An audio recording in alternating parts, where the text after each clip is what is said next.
আজকে দেখাবো কিভাবে চটজলদি তৈরি করবেন লাল শাকের ভাজি। খেতে হবে সুস্বাদু এবং লোভনীয় ও স্বাস্থ্যকর। আসসালামু আলাইকুম, আশা করি আপনারা সবাই ভালো আছেন। আমিও আল্লাহর রহমতে বেশ ভালোই আছি। প্রথমে লাল শাক ভাজি করার জন্য বাজার থেকে লাল শাক এনে ভালো করে পানি দিয়ে ধুয়ে নিতে হবে, কারণ এই শাকগুলোতে প্রচুর পরিমাণে বালু থাকে। বালু থাকলে কিন্তু খেতে ভালো লাগবে না। তারপর ভালো করে ক্লিন করে কুচি কুচি করে কেটে নিতে হবে। এখানে আমার আম্মু লাল শাকগুলো কেটে দিতে আমাকে সাহায্য করছে। আম্মু কুচি কুচি করে লাল শাক পাতাগুলো কেটে নিচ্ছে। লাল শাক আমাদের স্বাস্থ্যের জন্য খুবই উপকারী। লাল শাকে প্রচুর পরিমাণে অ্যান্টিঅক্সিডেন্ট এবং হিমোগ্লোবিন আছে, যা আমাদের শরীরের রক্ত শূন্যতা দূর করতে সাহায্য করে। তাই বাঁচতে হলে খেতে হবে লাল শাক। এখন যদিও আগের মতো সেই লাল শাক পাওয়া যায় না। এখন লাল শাক রান্না করার জন্য চলে গেলাম আমার আম্মুর বাগানে মরিচ আনতে। এই মরিচগুলোকে বলা হয় আসমানি মরিচ। এই মরিচগুলি অনেক ঝাল, এবং এই মরিচগুলির একটাই সুবিধা, একটা গাছ থেকে আপনাকে আর সারা বছর মরিচ কিনে খেতে হবে না। এগুলিতে প্রচুর পরিমাণে মরিচ ধরে। মাশাআল্লাহ, আমার আম্মুর বাগান থেকে মরিচ নিয়ে আমরা সবসময় রান্না করি, বাজার থেকে মরিচ কিনে খেতে হয় না। আপনাদের সাথে কথা বলতে বলতে আমার মরিচ পাড়া শেষ হয়ে গেছে। এখন আমি মরিচগুলোকে নিয়ে চলে যাব ঘরে। এখন পেঁয়াজ, রসুন, কাঁচামরিচগুলো ভালো করে পরিষ্কার করে কেটে নিতে হবে। এখন আমি পেঁয়াজ রসুনগুলোকে কেটে নিচ্ছি। এখানে পেঁয়াজগুলো কাটা হচ্ছে। পেঁয়াজগুলো চিকন করে কাটতে হবে ভাজির জন্য। এখন কাঁচামরিচগুলো কেটে নিচ্ছি।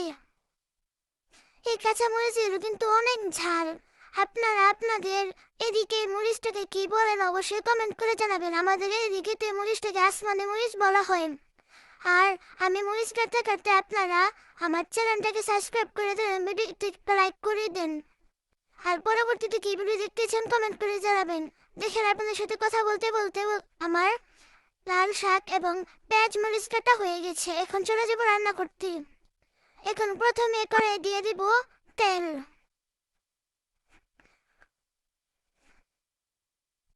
তারপরে তেল গরম হয়ে যাওয়ার পর দিয়ে দেব পেঁয়াজ রসুন কুচিগুলো। তারপর দিয়ে দিব কাঁচামরিচ। এখন এগুলোকে ভালো করে ভেজে দিয়ে দেব লাল শাকগুলো। একটু বাদামি রং করে ভেজে নিতে হবে।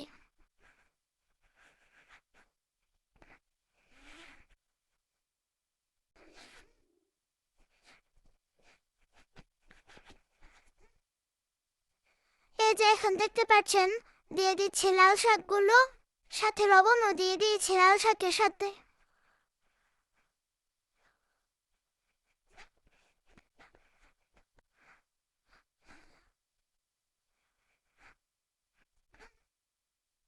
এখন লাল শাকগুলোকে ভালো করে নেড়ে ছেড়ে ঢেকে কিছুক্ষণ রান্না করে নিলে তৈরি হয়ে যাবে লাল শাক ভাজি।